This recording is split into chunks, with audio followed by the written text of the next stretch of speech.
Good morning, everyone. My name is Maya Luria with TMC for Seniors, and we are going to be wrapping up our February Heart Health Month on a really important topic called Cholesterol Chronicles, Lipids and Their Impact on Heart Health. I have Nicole Safone here with me, and she is a board certified adult nurse practitioner who is certified in is a certified clinical lipid specialist. She is with the Arizona Center for Advanced Lipidology. Welcome, Nicole. How are you today? Great, great. It's a pleasure to be here. Thank you for Yeah, having I'm me. excited because I think I was sharing with you, we really have not had a focus on just sort of cholesterol before. And I know that it affects so many people. So I'm glad you'll be able to sort of break this down for us so that people understand what it's all about. I'm going to put your PowerPoint up. You do have folks who are watching from home today, along with an in-person audience. So if you're watching from home, please feel free to leave any questions in the chat for Nicole, and I will we'll share those afterwards once she's done with her presentation. So I'm going to turn it over to you, Nicole. Okay, great. So thank you for having me. It's a pleasure to be here. I call myself a lipid geek. So I have about 20 years in cardiology. I worked as a nurse practitioner. So I worked alongside cardiology, took care of patients who had events like a heart attack or had open heart surgery. And so I really liked the focus on empowering the patient and teaching them what tools they needed to take care of themselves so it wouldn't happen again. Now my focus has been more, let's prevent it from happening in the first place. And so I opened Arizona Center for Advanced Lipidology, called Arizona Lipid Center for short. And my focus there is really cardiovascular wellness. And so, yes, cholesterol, I became a lipid specialist in 2012, and I've worked at large cardiology practices with a lipid clinic, and then worked with a private practice, and now just solo doing lipid consults and overall cardiovascular health, some longevity as well. So today, though, we're talking about cholesterol, focuses on cholesterol, and I called it no nonsense because I think there's a lot of information out there, and it can get confusing because it's not all right and it's not all wrong. There's a lot of truth in the different things that you'll find online, but how does that pertain to you? And although I can't talk to each of you individually, I wanted to give you some guidelines of what you could do. What are the tools that you could do to know how cholesterol is going to apply to you personally? So to format this, I thought for today's discussion, we're really going to talk about the who, what, where, when, why type of thing. So first, why does cholesterol matter, right? Because sometimes you'll read things that, oh, it's not about cholesterol, it's about inflammation, or it's about something else. But cholesterol does matter, and I want to review why does cholesterol matter. Who needs to worry about cholesterol? Do we all need to worry about cholesterol equally, or is it more of an issue for some people rather than others? So personalizing that. What should your cholesterol be? That's a question we get a lot, and that's not a straightforward answer. So, how do you know? What should your cholesterol be? And what can we do to control it? Because there are things that you can do with diet, with lifestyle, and then sometimes you need medications, and there's a lot of options out there for medications, not just statins.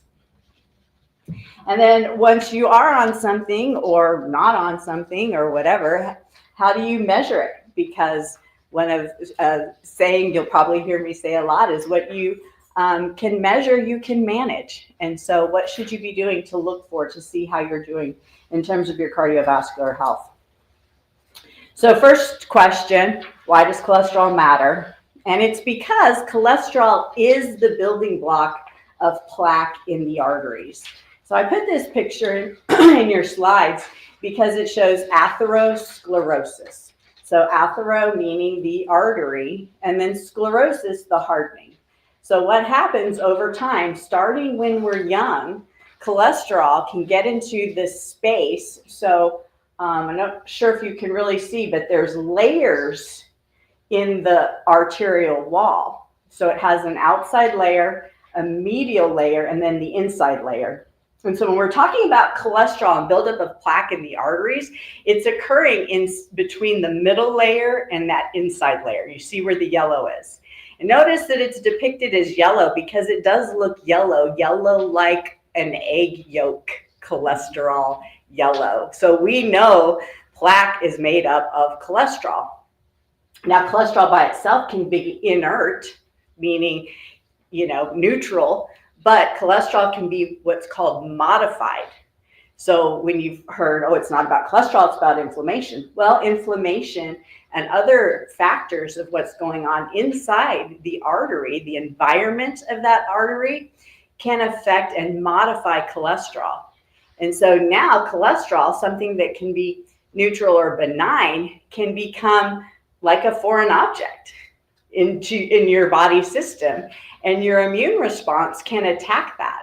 So what happens is cholesterol gets into that arterial ball, and white blood cells will go in after it, like, hey, like a security guard saying, hey, you don't belong here, what are you doing? And it will eat that cholesterol particle, that modified LDL particle, and they both die. And that is what starts to create this atherosclerosis. It calls in a lot of other factors, talking about inflammation and different types of molecules. So there's a lot going on in that space. It's not really this simple process, but what is key is that cholesterol is the building block of plaque. So that's why cholesterol matters.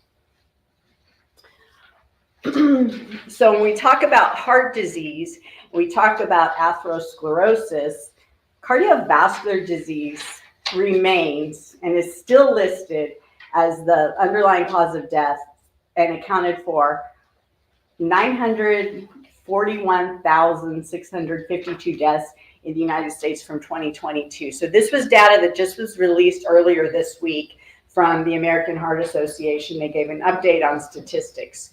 So this is really discouraging that heart disease remains the leading cause of death in the United States. And its prevalence is higher than all forms of cancer and chronic lower respiratory diseases combined.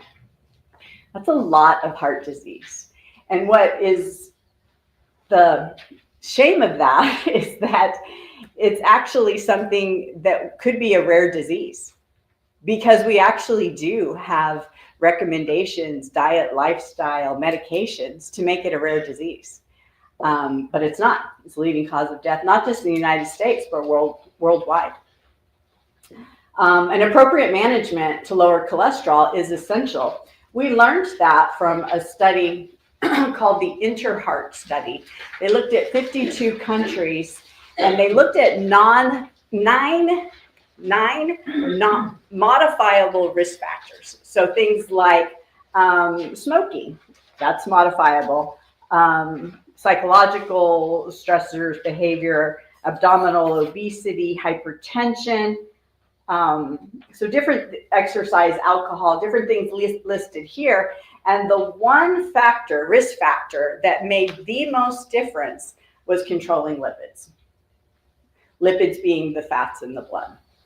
So there are something we could do about it to really make improvements in this statistic that heart disease is the leading cause of death.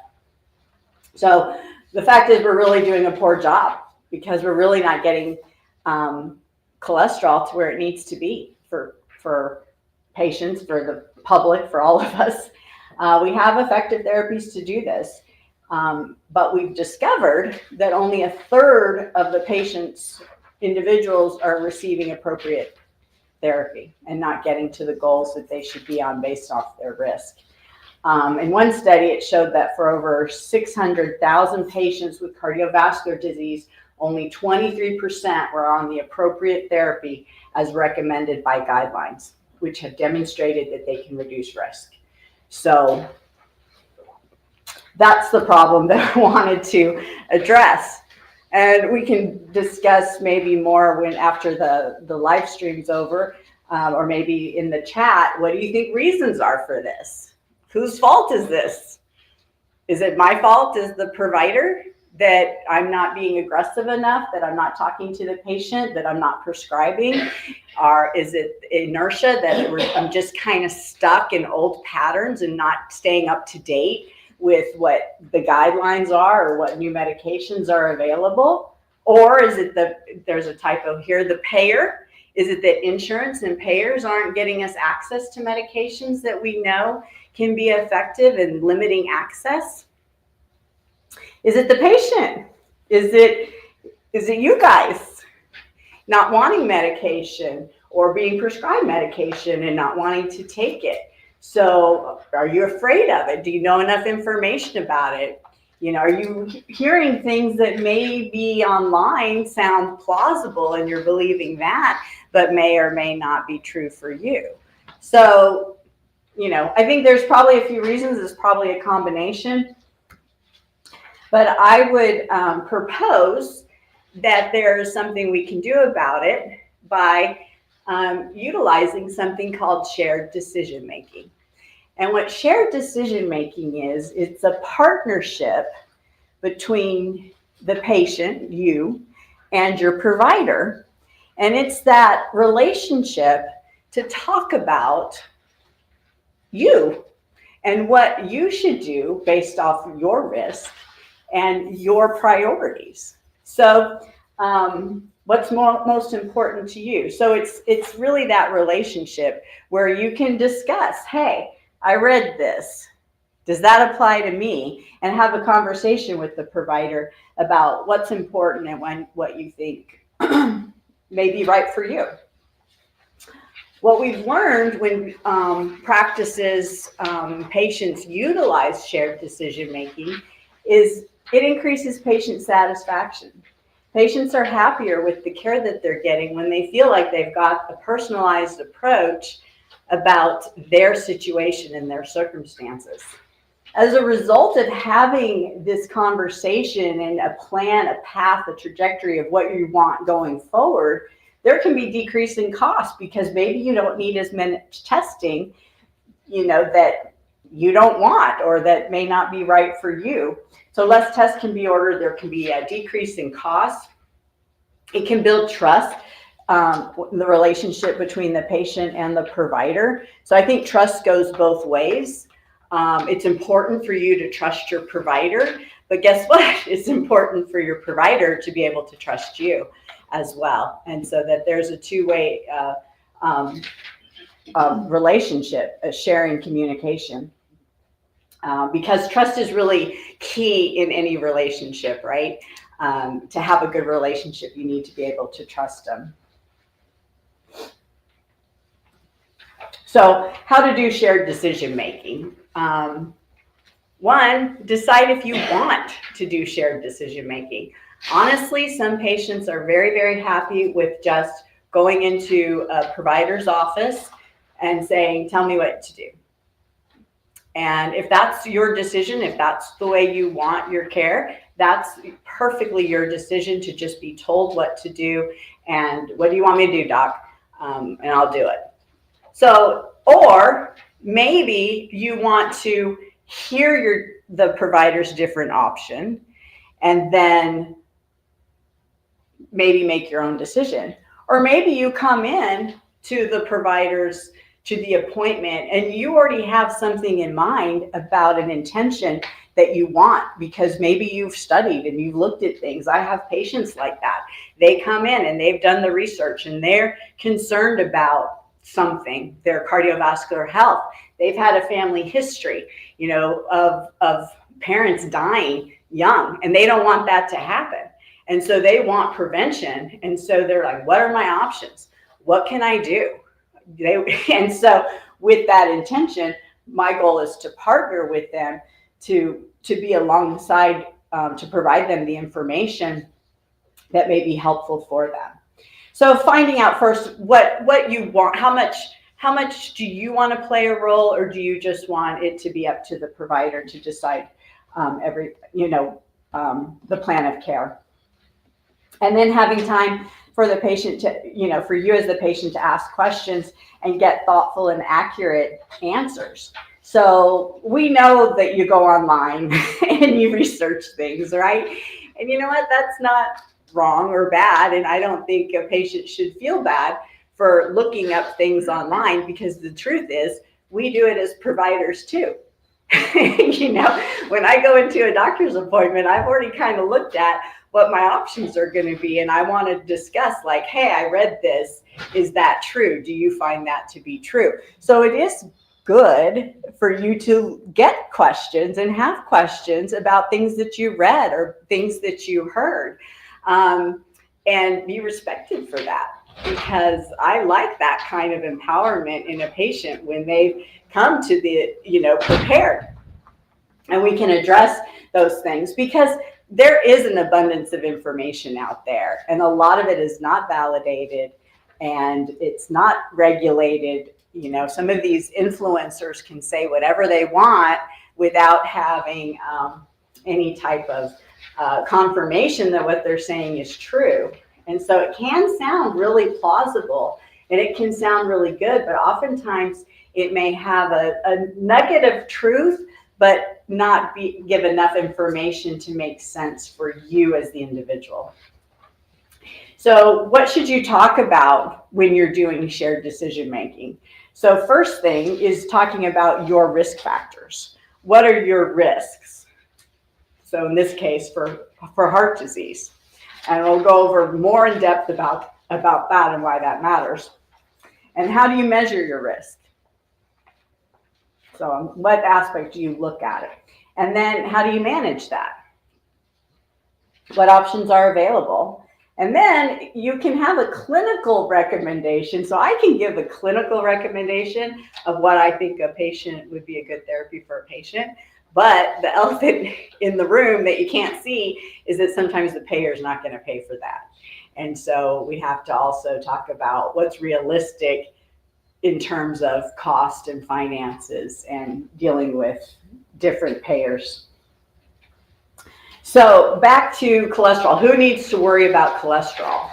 Well, what's important to know is back to this issue of risk, because someone who has got a lot of risk for heart disease, who is very high risk for heart disease, their numbers for cholesterol should be very low. And that's what we're talking about when we're saying that patients who've had cardiovascular disease, only 23% are at the numbers that they need to be on based on their risk. So who's at high risk? So if you already have a history of a heart attack or a stroke or other type of arterial disease, that places your risk very high for another event or for that to progress. So your risk becomes high. The higher your risk, the lower the numbers need to be. So that's typically where I start with my patients, is understanding their risk. A patient who has had an event within the last 12 months is not only high risk, we also have developed the term extreme risk, because we found that within the first year of something unstable happening, if you think about that plaque, that picture of that plaque, sometimes that can become unstable and it ruptures. And that's what can cause a heart attack or a stroke, where it blocks off blood flow. So if a patient has already had an event, that means they have unstable plaque in their arterial walls, whichever part of the arteries. If we're talking arteries to the brain, arteries in the neck, arteries to the coronaries, arteries in the legs, wherever those are, if they're unstable, if it blocks blood flow, that's a heart attack, a stroke, or potential risk of losing limbs. So the higher the risk, the lower the numbers need to be. Other risks that we think about that are contributors, age over 65, because we typically think of atherosclerosis as a disease of aging. So that's hardening of the arteries. We've heard about that, typically aging, but not necessarily, because it would be different if there's someone over the age of 65 who had diabetes and was smoking and had high blood pressure. that's going to be a different type of artery wall than someone who is over 65, who has never smoked, who does not have diabetes, who exercises, who eats a heart healthy dietary pattern. So we can't just say age by itself is a risk, because I think the exposure over time is what is playing a role. But we do count age as a risk in most of the risk calculators that we use. If a person's had a history of an event like open heart surgery or a stent, that person's higher risk. Diabetes. So the issue with diabetes is that glucose, the higher glucose in the circulation, can create a sugar coating on proteins. So you've heard of hemoglobin A1C. That's the average of what someone's glucose has been over time. And that's really representing a sugar coating. So I tell my patients, think of like a Skittle. You know how it's got a sugar coating, but minus the smooth shell and the coloring. So think about how sugar can be granular, and you know how many ladies have had sugar scrubs for your pedicures or manicures because it gets rid of dead skin. So that can be really harsh on the arterial wall, adding to inflammation. So patients who have diabetes and elevated glucose can have a situation of chronic inflammation. And that cholesterol exposed to chronic inflammation can be damaging over time. So diabetes is a high risk. Inherited high cholesterol. So that's what I deal with a lot in my practice, is patients who on the day they were born, they were at risk for heart disease because they inherited genetic factors that are going to keep their cholesterol high. And what we have seen is that these patients get atherosclerosis. Their arteries age at a faster rate, a much faster rate than their peers.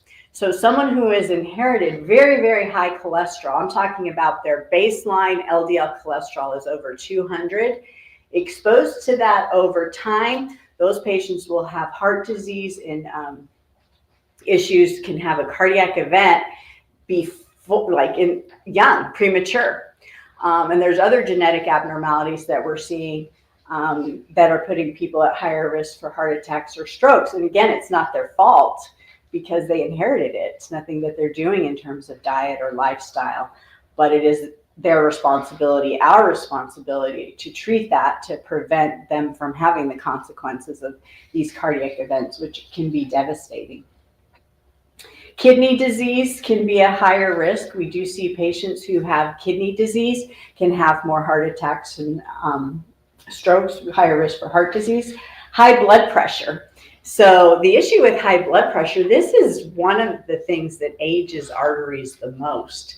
So smoking and high blood pressure. And so if you think about what's called shear forces.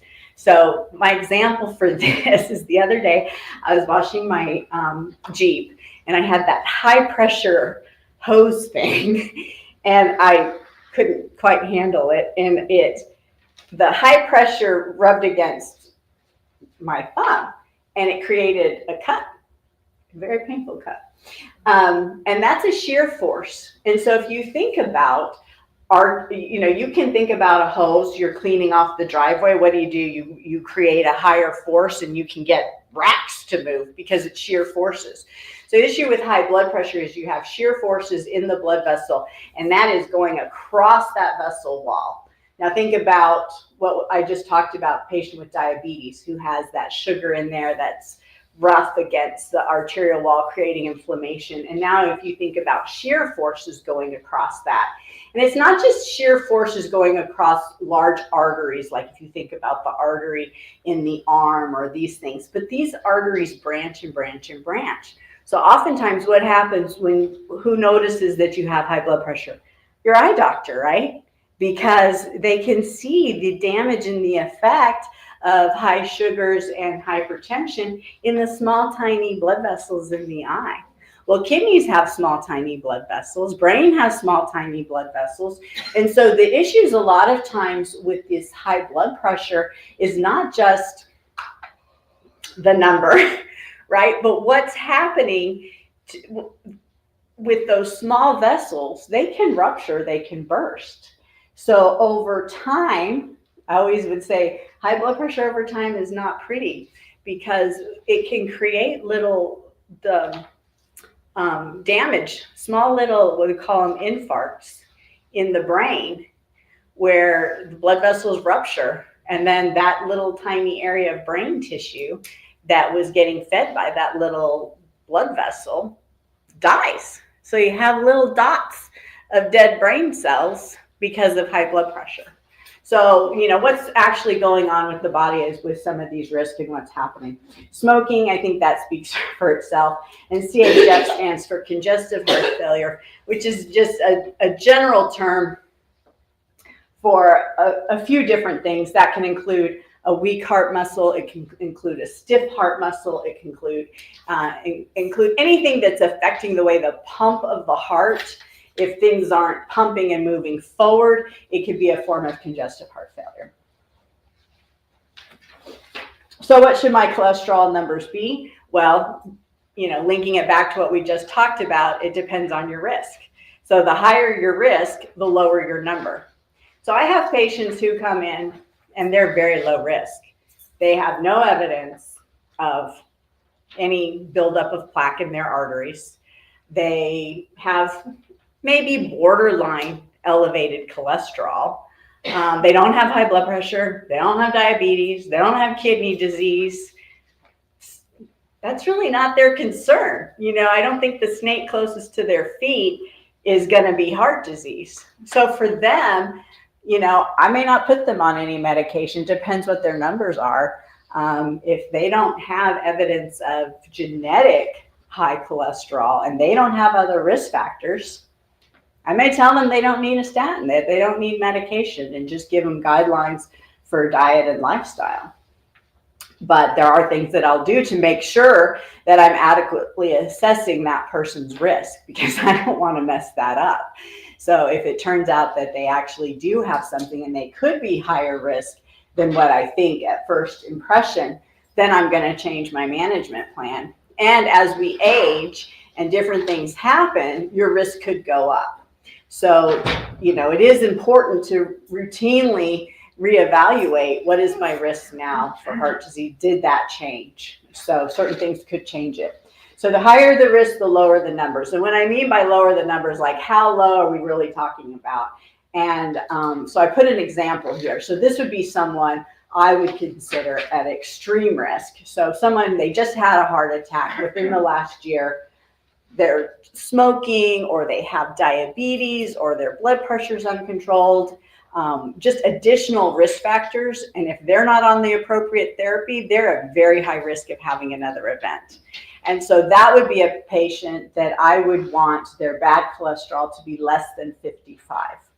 So when you hear these low numbers, a lot of times people are like, but wait, don't I need cholesterol for my brain or for this?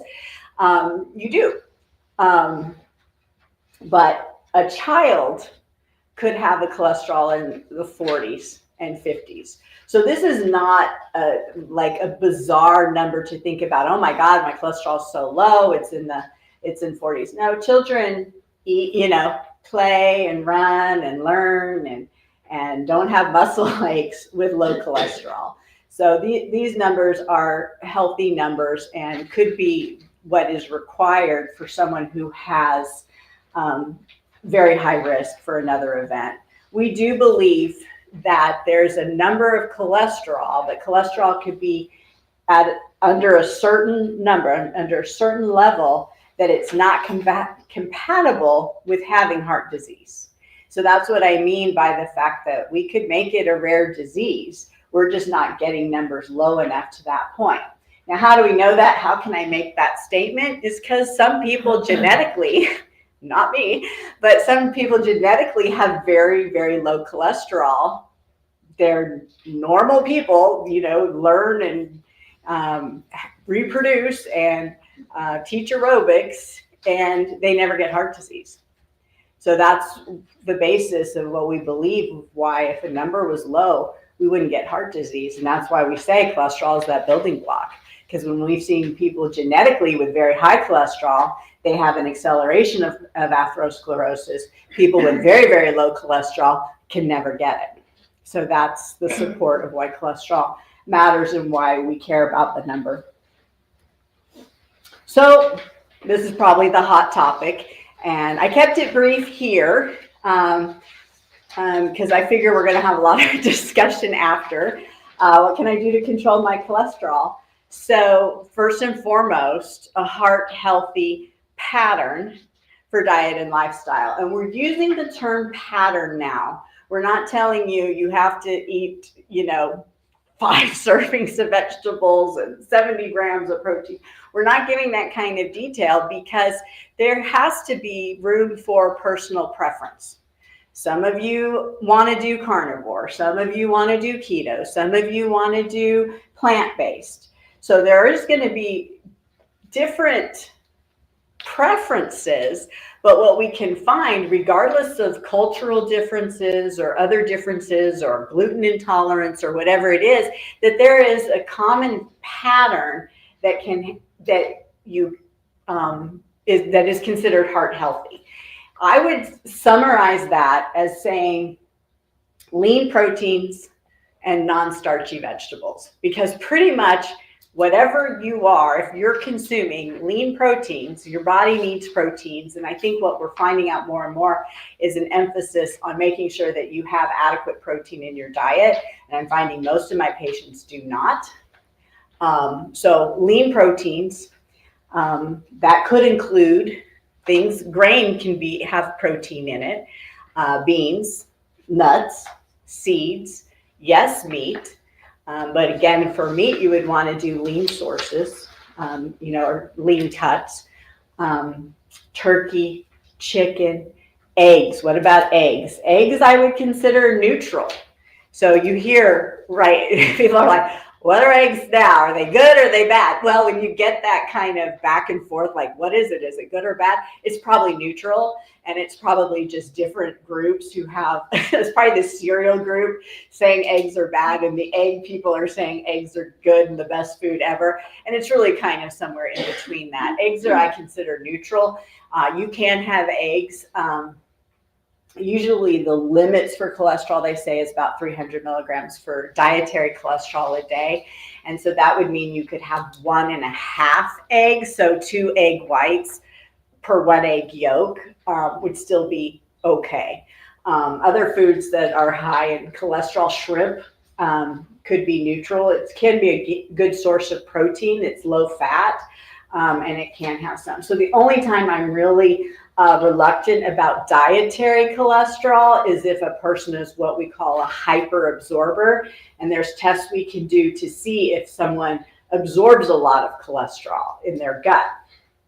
So let me just say, of the cholesterol in your body, 80% of it came from your liver and about 20% from your gut, from your diet.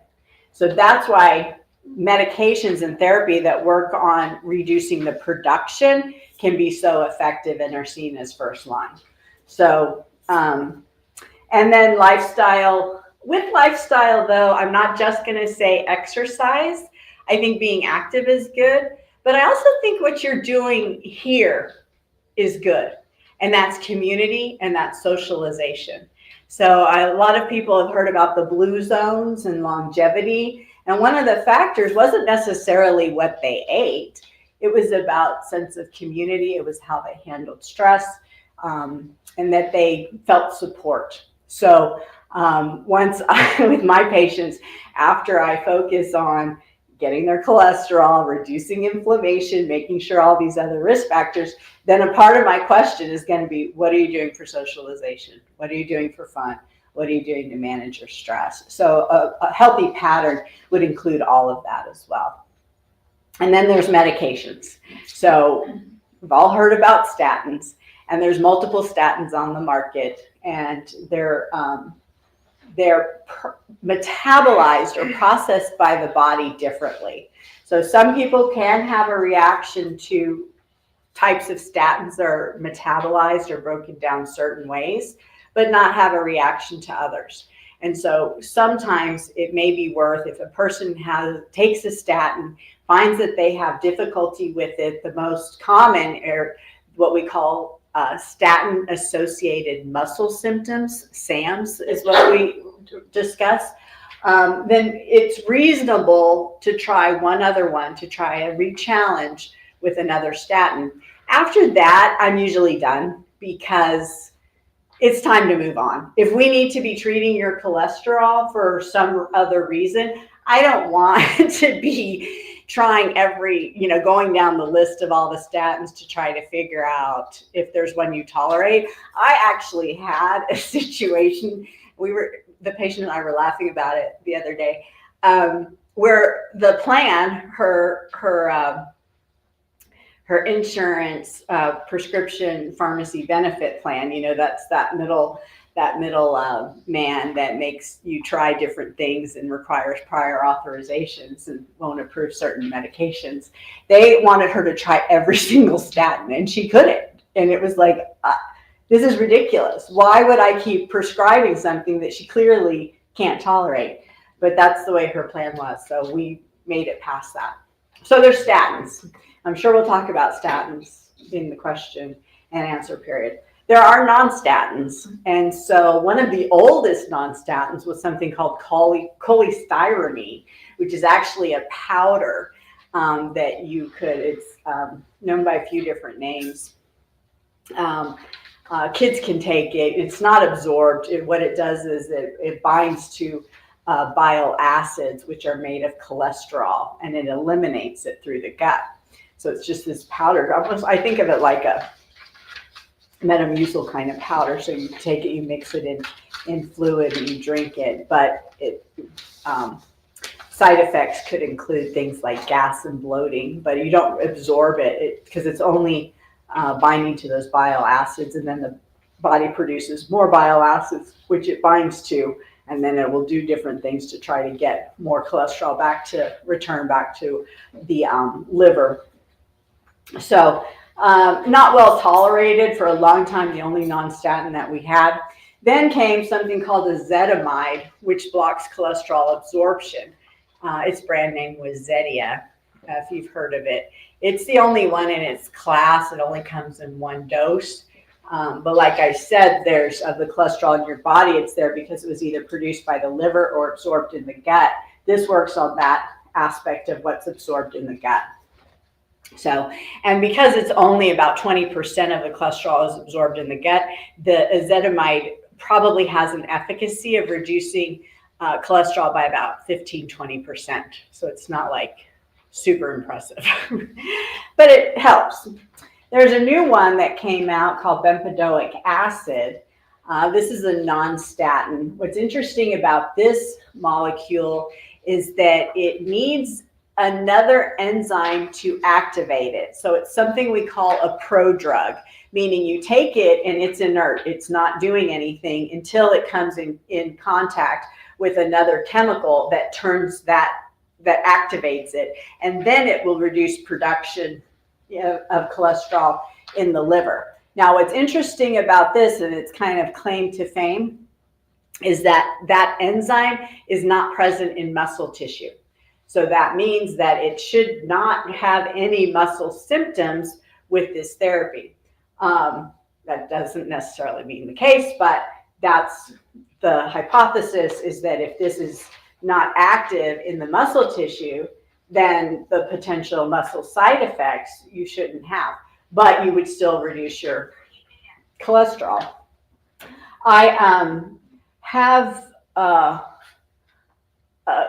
I've had some patients who experience brain fog on statins, and we were able to switch them to bempedoic acid. Its brand name is called Nexletol, and they didn't experience that. So I don't know what was happening, but I assume that enzyme is not present in the brain either, and so it's not affecting, didn't have those side effects. And he actually had other friends that had similar experiences and, went to try this drug and had the same benefits. So it's kind of a nice alternative to have. And it has shown other benefits as well. What I like about this therapy is it does not raise glucose. We have seen with certain statins, high intensity statins, and high intensity means it lowers cholesterol by 50-60%. Those therapies can increase glucose. So if someone is on the road to diabetes, you know, they're on the highway and they end up in the exit only lane that exits out to diabetes, some high intensity statins and high intensity lipid lowering therapies can accelerate a diagnosis to diabetes. We don't see that with bempedoic acid. We don't see raises in sugars and A1Cs. We also see reduction in a marker of inflammation called CRP. So back to what we talked about with inflammation, this is a positive thing as well. And I think that translates to the outcomes that we've seen in clinical trials, this reduced events for people who've had events and for those who have never had an event. So this is a nice alternative. It's newer, maybe a little bit harder to get. You may have to have tried other things before a payer will approve it. And then we have injections. So these are actually exciting. It may sound a little scary to get an injection, but some of them are really kind of cool, if you ask me. It's targeting something that is a protein that's produced by the liver that plays a role in what we call recycling of an LDL receptor. So cholesterol is made by the liver, right? Goes out into the circulation, and then it returns to the liver via something called an LDL receptor. So just think of it like a parking spot on the liver where that cholesterol can park at, get taken back to the liver, and then the liver is very efficient. It's going to recycle. It's going to recycle cholesterol and have cholesterol stores, and then it can decide, well, do I need to make more cholesterol or do I have plenty of cholesterol? And the more cholesterol that returns to the liver, the less the liver is going to produce, right? So it's this efficient factory of cholesterol production. Well, we discovered there's this protein called PCSK9, and we call it it's kind of like what we call a chaperone protein. It's produced along by the cell of the liver along with that receptor, and it acts as a clamp. So when the cholesterol goes back home to the receptor, if PCSK9 is there, it acts as a clamp, and then it gets taken inside the liver, and that receptor can't break free. The receptor wants to get away from that cholesterol and go back to the cell surface and meet up with another cholesterol, right? But it can't if that PCSK9 is there. So we have therapies that blocks just specifically and only that protein, but they're injections. One of them are what we call monoclonal antibodies. So it's an injection a patient gives themselves every 2 weeks, and it binds to PCSK9, specifically just PCSK9, but that's occurring outside of the liver cell. So this large molecule, the reason why it's an injection is because it's a large protein molecule, and it doesn't get inside the liver, it's not getting inside the kidneys, it's not getting inside the muscle, it's just binding to PCSK9, and then the body gets rid of all that the way it gets rid of other proteins. We also have an injection. So that's every 2 weeks you give the injection yourself. We also have an injection that I think is cool. It turns into every 6 months. And so it's an injection that is probably the best tolerated therapy we have on the market. It's been used more in Europe than it has here in the United States. A lot of it has to do with how it's being paid for. Can you guess that? And Europe has some different systems for that. But what this is, it's a strand of RNA that is attached to a sugar molecule. And this sugar molecule, so you get an injection, it's just a subcutaneous injection, so back of the arm or fat in the belly. And so there's 2 strands of RNA attached to a sugar molecule, and the sugar molecule has a high affinity to the liver. And within 2 days, that guide has taken those strands of RNA to the liver, deposited the strand of RNA into the liver cell. And RNA is there to helps with coding or the production of protein. So think of it like code, like you would see a computer code or something. So it recognizes when this protein is going to be made and then tells the cell don't make it. So it's not, so what's happening in essence is you're not making this protein PCSK9. It's not being produced because as soon as it recognizes the production is going to occur, it says, don't make that, and pulls it out. So I think of it kind of like if it was like a facial recognition in the security line at the airport and notices someone's on a do not fly. It's like, well, that guy's not supposed to, or girl or whoever is not supposed to fly, pull them out of the line. So that's basically what's happening. And what we're seeing with both of those two therapies is a reduction in bad cholesterol by 50-60%, which is really good. So, and the injection that's every 6 months, I think really have been reports of, it can be a little bit of an uncomfortable injection. It's 1.5 mils and it's a little bit thick. So I think it's a little bit uncomfortable. We did see injection site reactions, but when they looked at other adverse effects with these therapies, it really fell on the line of placebo. So it was superimposed on the line of placebo, meaning that, we're looking for liver changes, we're looking for muscle aches, for this. And it was so similar to what we saw in people who didn't get the drug. So I really like that therapy for people who've had difficulty with side effects. And I've had one lady, she had trouble with everything.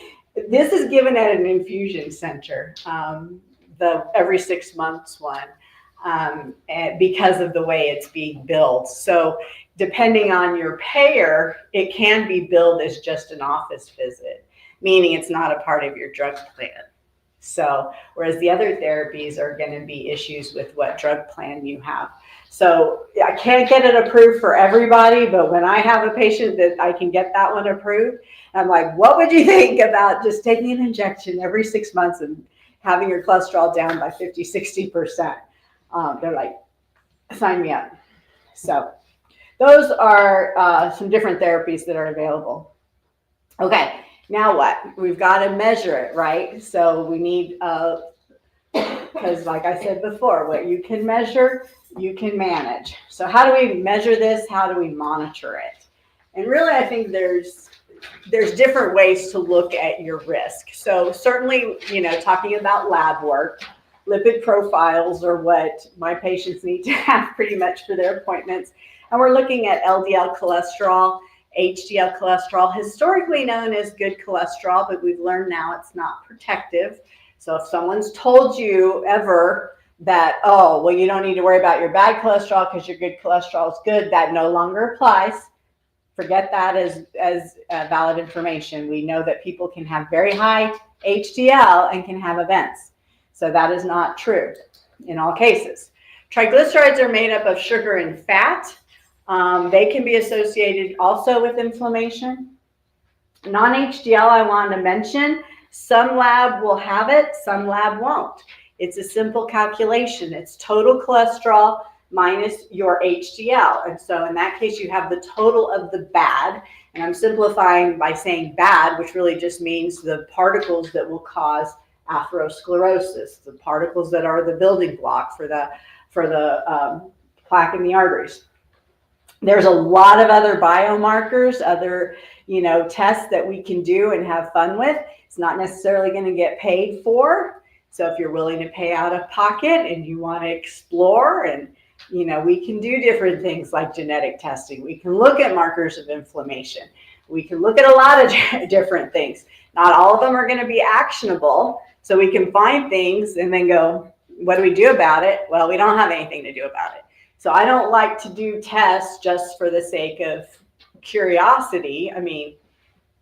But if you can't do anything about it, how's it going to help? So I think focusing on what's actually you can do something about. And then when we look at lab work versus looking at imaging, so there's imaging tests that can be done. One is a calcium CT scan, which is looking at calcified plaque in the arteries. So there's different kinds of plaque in the artery. There's not just calcified. I talked about atherosclerosis, which is the hardening of the arteries, but before it became hardened with calcified, it was soft. And soft plaque can turn into calcified plaque. So if you get a calcium score, that's not telling you anything about the other forms of plaque that you could have. There's also a type of plaque that doesn't show up well on this imaging, that can be very unstable. And an unstable plaque can be can be 30%, but become 100% because it ruptured. And that's what we're concerned about, lowering cholesterol to keep that down. We can look at the arteries in the neck, arteries that go to the brain. Those are carotid Dopplers. We can look at blood flow to the legs, something called an ankle brachial index. There's arterial ultrasound. And then we can look at blood flow to the heart with nuclear and PET scans. So different types of stress tests. One thing I want to say about stress tests is those really are designed to detect if a blockage is 70% or more. If it's less than that, it may not show up. It's not going to necessarily tell you if you have plaque that's unstable. So an unstable plaque that's 30-40% is not going to show up on some of those tests that you get at your cardiologist. So that's how you can hear that people had a stress test, everything's fine, but then they ended up having a heart attack, because that can detect if there's a significant blockage of 70% or more, but that's not necessarily what's causing events. So my take-home message: every 40 seconds, someone's having a cardiovascular event. I just had a patient who had just had a stroke, and his life is just what used to be very active and, teaching yoga and, community and social events. Now his life consists of really the bedroom, the living room, watching TV, the kitchen, the bathroom. And he's scared to do anything else because of how this has impacted him. And it's devastating, not only for him, but for his loved ones too. So every 40 seconds, that's happening to someone. And it remains the leading cause of death, but it doesn't have to be. We do have therapies that are effective that can treat a risk factor that is modifiable, that we know makes a difference. And what I want you to take home from this is that you have a choice in your care, and empower you guys to talk about with your providers what's right for you. And if you choose to do shared decision making with your provider, and if your provider is not up for it, maybe you need to find a provider that is. And with that, we can take questions. Thank you so much, Nicole. That was great. I've got a lot of questions that actually came in too. So we'll go through those, and then I'll wrap up with our online audience. Can you tell us, how do you know if your cholesterol numbers are due to genetic factors?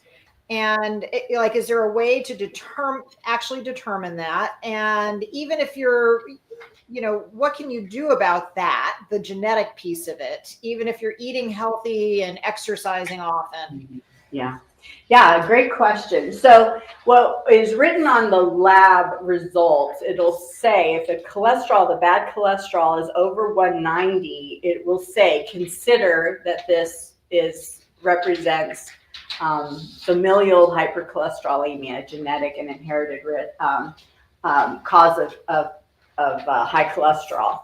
So the level, how high it is, could be an indicator, especially if diet and lifestyle is already pristine and you're not, eating foods high in saturated fat that could raise it. So if the diet, it's not diet, you have other clues because, everyone in my family has high cholesterol. So that's a clue.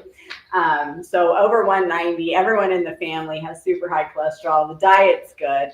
And then at that point, then I often go into for additional risk assessment, looking at what the other risks are. Because if there's diabetes, if there's the presence of heart disease, then at that point we're not just treating a number, we're treating a risk. Okay, great.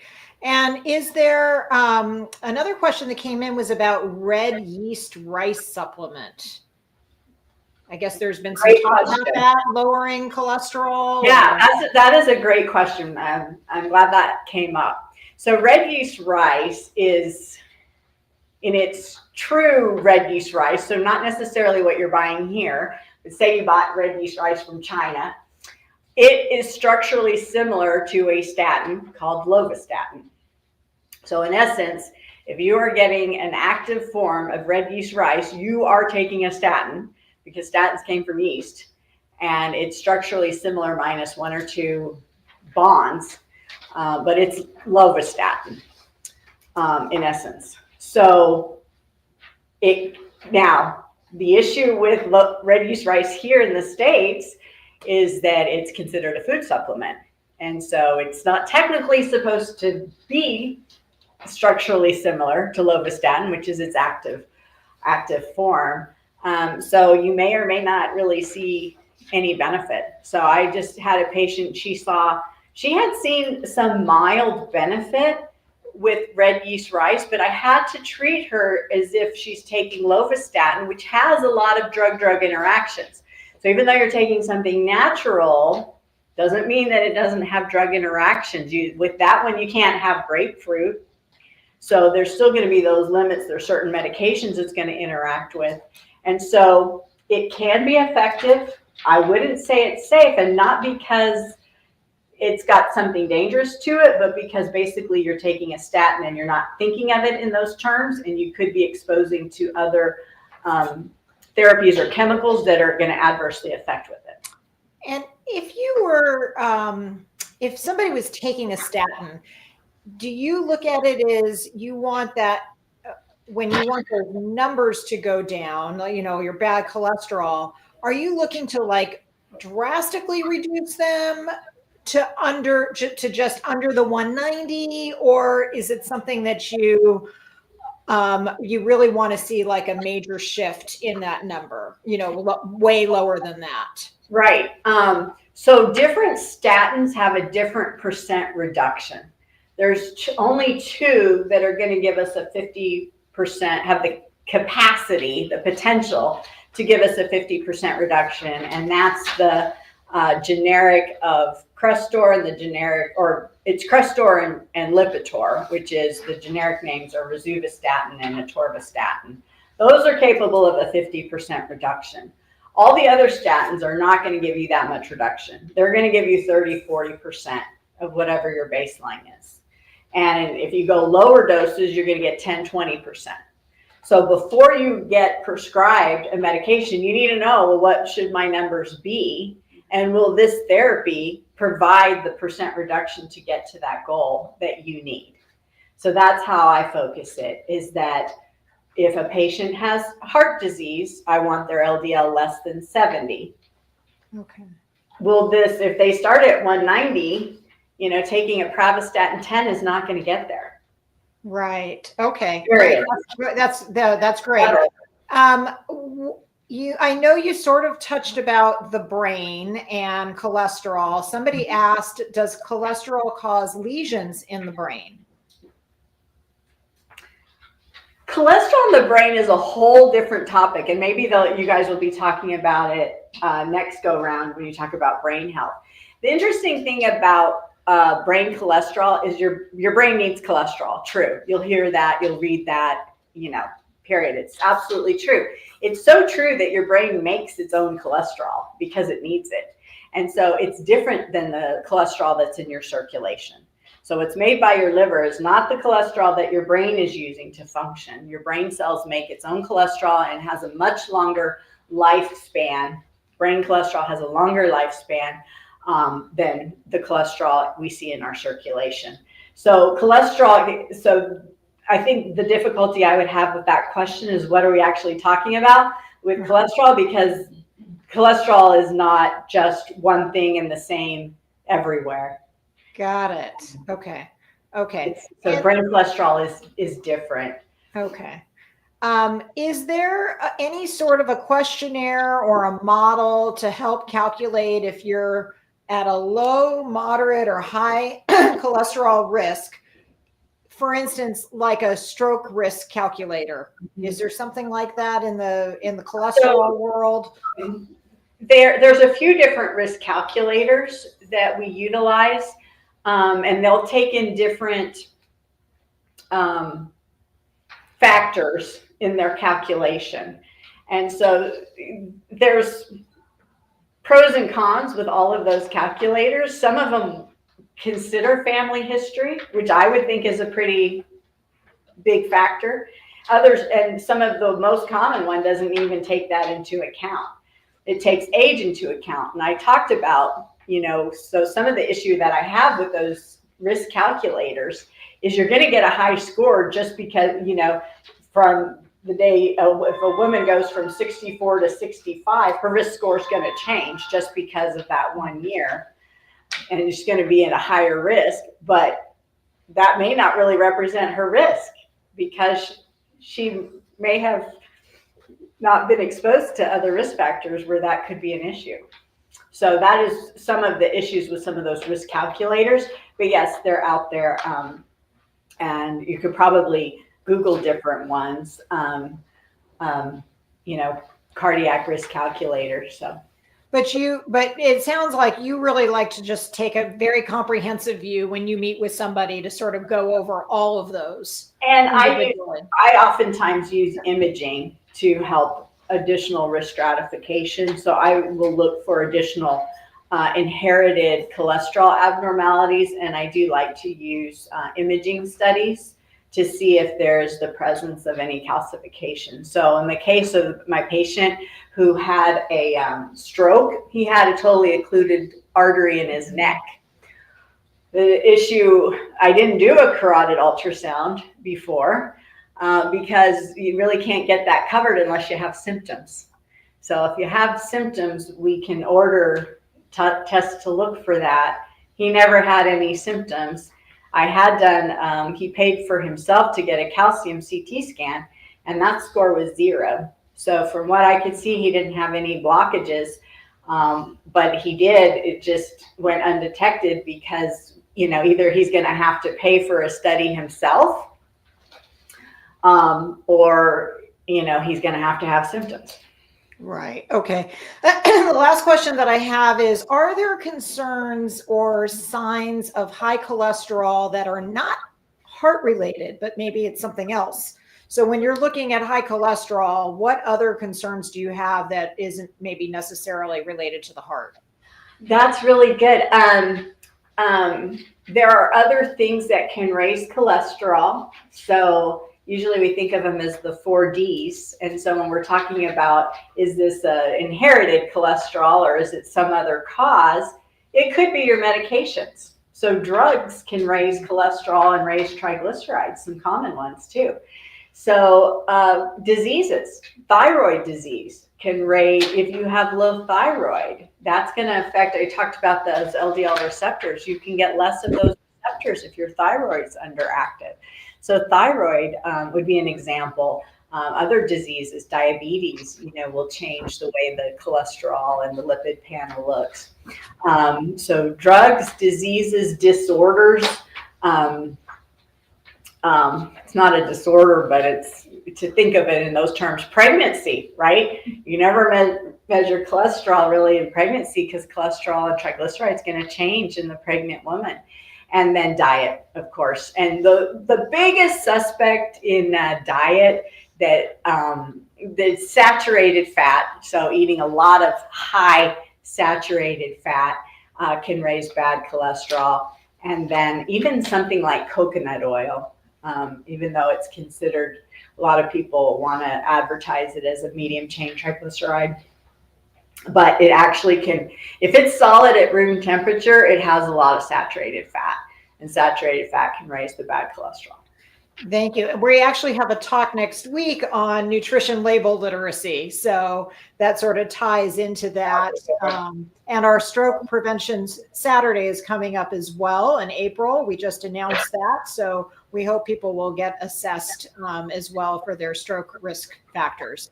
I want to thank you for being here, Nicole. I do want to let everyone know if they wanted to reach you, your phone number is 520-214-0110, and that is the Arizona Center for Advanced Lipidology. Thank you so much for being here. I'm going to wrap up with our online audience and turn it over to you for any questions in person. All right. Thank you. Thanks, Maya. Thanks again for being here. We look forward to seeing you next week. Our next, as I mentioned, our next class is Nutrition Label Literacy, a guide to healthier choices. That's going to be on Thursday, March 6th at 10 a.m.